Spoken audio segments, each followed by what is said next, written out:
Sizin gelecekte iyi günleri idrak ettiğiniz zaman geriye dönüp yüzüne bakacağınız günler olacaktır. Çok kimseler tatlı günleri ileride arayacak. Fakat siz yer yer dönüp gerilere bakacaksınız.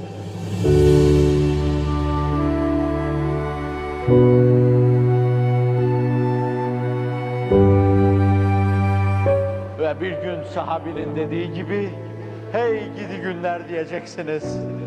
Meğer tatlı günler o günlermiş diyeceksiniz. Belki ben de öyle diyeceğim. Ama belki yerin altında, belki de yerin üstünde ben de öyle diyeceğim.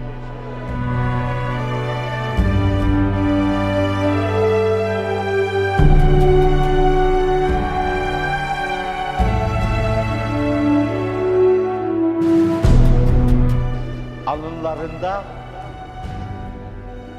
nur telelü eden, çehreleri dirakşan evlerinizin çehrelerine bakacaksınız. Emeğinizle kurduğunuz yurtlarınızın çehrelerine bakacaksınız. Okullarınızın çehrelerine bakacaksınız. Ve camileri lebalep dolduran genç delikanlıların çehrelerini tahayyül edeceksiniz.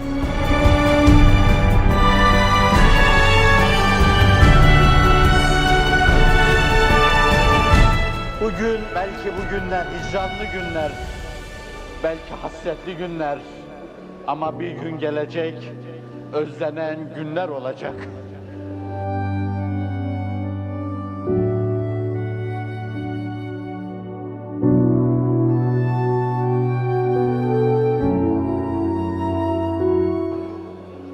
Onlar hey gidi günlerdi. Çünkü o günlerde müminler tırmanma şeridinde sürekli olarak tırmanıyorlardı. Hiçbir şeye gönül kaptırmadan, başka hiçbir sevgiye dilbeste olmadan, turnikeye önce girmiş olmanın hakkını araştırmadan, hizmet karşısında hakkı temettü aramadan, sadece hizmet diyor ve yürüyorlardı.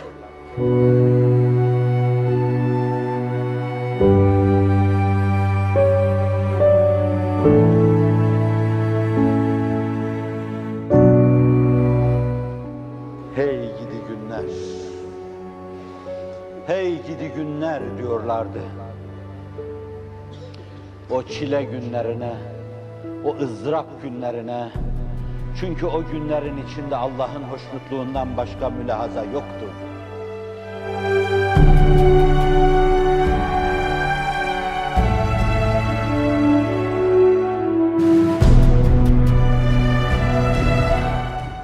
Uhuvvet, sevgi, yürekten alaka, birbiriyle fertler sarmaş dolaş olurken, dışarıdan gelenlere aman Allah'ım bu ne kardeşlik, bu ne uhuvvet dedirttiği, hey gidi küçük günler.